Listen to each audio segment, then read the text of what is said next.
औज़ुबिल्लाहिमिनश्शैतानिर्रजीम बिस्मिल्लाहिर्रहमानिर्रहीम।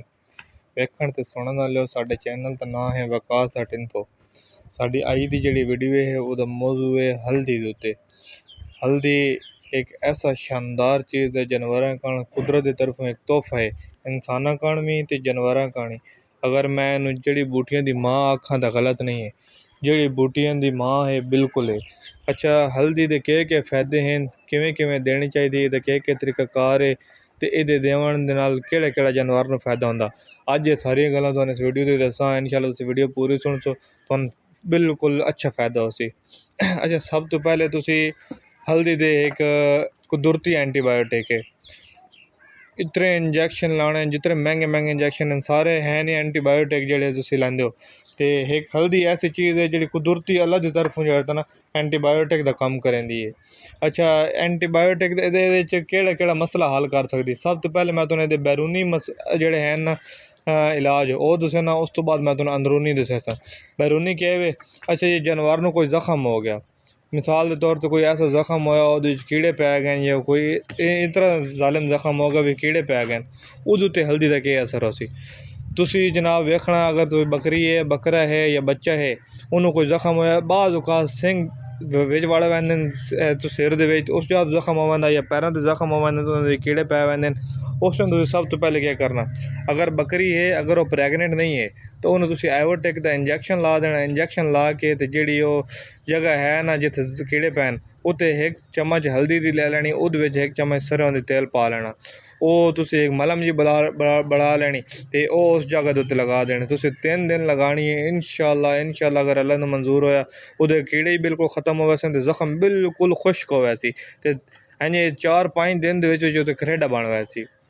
अच्छा, किसी जगह ते किसी जानवर नूं दर्द है, कोई घुटने का दर्द है, या किसी जगह तो उन्होंने थोड़ा जिहा कोई मास पटीक है, या किसी किस्म के कोई मसले, उस जगह तुसीं हल्दी नूं सरसों दे तेल दे विच पा के ਉਹਦੇ ਉੱਤੇ लेप ला दो, तो इंशाअल्लाह ਉਹਦੇ ਨਾਲ ਤੁਹਾਡਾ ਜਿਹੜਾ ਉਹ जानवर है ना वो रिकवर होया सी। अच्छा, अगर कोई बंदा कहता साढ़ा कोई बकरा है, बकरी है, या कोई जो ना छोटे बच्चे न कमज़ोर हैं। अच्छा, कमज़ोर बकरे या बकरी खाना हल्दी का क्या किरदार है। कमज़ोर जानवर है, तुसीं उन्हें 1 महीना अगर हल्दी देनी है ना, तो इंशाअल्लाह जानवर अपना आप दसे सी उहदे वाज़ा फ़र्क तो नज़र आसी। अच्छा, उन्होंने एक हल्दी देने का तरीका कार क्या हो सी, तुसीं क्या करना है, 1 चम्मच हल्दी लैनी, 1 पाइया दुध लेना। अगर तुसीं उहदे विच गर्मियां हैं तो सरसों का आयल पा लो, या सर्दियां हैं तो तुसीं उहदे तिलों का आयल पा लो। लेकिन अगर तुसीं जानवर को मोटा करना, जो मेरा मशवरा है, वो तुसीं 1 चम्मच घी दी पा लो। अगर देसी मिल वजे तो ज़बरदस्त है, अगर वो न मिले तो तुसीं डालडा घी पा सकते हो। कोई भी अच्छी कंपनी का घी है जो ना कश्मीर वगैरह, या कोई कराची ना पाओ, जो अच्छा घी वो पाओ। अच्छा, वो तुसीं 1 चम्मच पा लैनी, 1 अद्ध पा दुध, 1 चम्मच हल्दी, तो 1 तुसीं चम्मच घी दी। अच्छा, ये कोई मसला कोई नहीं, सुबह दो शाम नूं दो, ये कोई नहीं मसला। बिच अक्सर बंदे सवाल करते हैं जी खाली पेट देना चाहिए, बाद देना चाहिए। अगर तुसीं सुबह की तरतीब बढ़ाई तो रोज़ाना सुबह दित्ती रखो, अगर शाम की तरतीब बढ़ाई तो रोज़ाना शाम नूं दित्ती रखो। ये कोई किसी किस्म का हरज नहीं है। तुसीं ये 1 महीना तुसीं लगातार दसो, इंशाअल्लाह जिस दिन तुहाडी 10 तो 15 ध्याड़े तुहाडी खुराक मुकम्मल हो सी ना, तो तुसीं आपे समझ वैसो वाकई वाज़ा फ़र्क नज़र आ रहा। उस तो बाद अगर किसी जानवर दे जिगर का मसला है, आंतड़ियां का मसला है, या उहदे पेट दे विच कोई सोजिश है, या आंतड़ियां दी सोजिश है, उस कण हल्दी बड़ा अहम किरदार अदा करेंदी है। इहदे नाल अंदर जेह्ड़े जरासीम कश जिहड़ी है ना विच जेह्ड़े इहदे विच बैक्टीरिया, उन्होंने बिल्कुल किल कर देंदी है।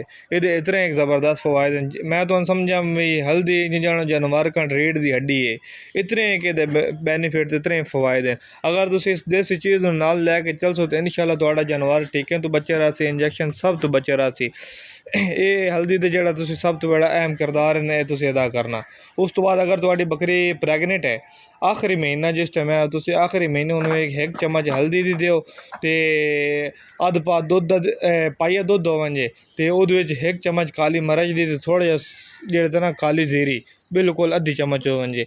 ये तुसीं आखिरी महीने उन्हें दसो ना, जानवर दे जितने भी हवाने दे मसाइल हैं, जितने भी, और जानवर का अगर सोजिश करेंदा तां भी ख़त्म हो वैसी, अगर वो साड़ू करेंदा वो भी ख़त्म हो वैसी, अगर वो दुध फोटे नाड़ ही फोटे नाने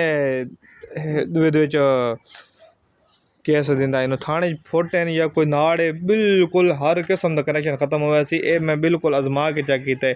जानवर नूं छोटे तो छोटा मसला या वड्डे तो वड्डा मसला है हल्दी अंदरों बिल्कुल ख़त्म कर दे सी। कोई जानवर है मुसलसल अगर उन्होंने तुसीं क्रॉस कराई जा रहे हो क्रॉस नहीं हो रहा तो रिपीट कर रहा वो जेड़ा बच्चेदानी दे विच मसला आ गया इन्फेक्शन हो गया तुसीं उन्होंने अगर रिपीट जिस टाइम बकरी बोले वो एक हेड मिस कराओ उस हेड तो लैके अगले 21 दिन तक तुसीं उन्होंने मुसलसल हल्दी इस्तेमाल कराओ। किसी वंडे दे विच दो दुध दो या दही च दो हल्दी ते तेल तुसीं दो इंशाल्लाह वो बच्चेदानी दे जितने भी इन्फेक्शन है रहम दा जितना इन्फेक्शन है पस पै गई है किसी किस्म की कोई पीप वगार है या कोई गंद है सोजिश है हर किस्म का इन्फेक्शन खत्म कर दे सी। उस तो बाद तुसीं बकरी हीट बकरी क्रॉस करा सो इंशाल्लाह अल्लाह दे फजल नाल बकरी तुहाडी ठहर वैसी।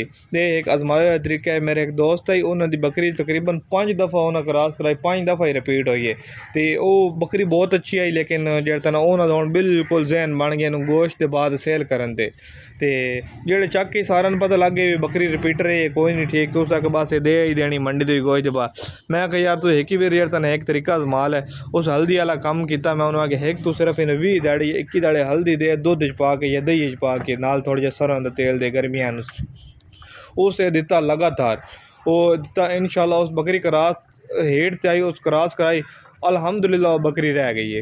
तो इस वजह तो मेरा इस यकीन थोड़ा और ज़्यादा बढ़ गया भी हल्दी जड़ना इस मामले में बहुत अहम किरदार अदा कर दी।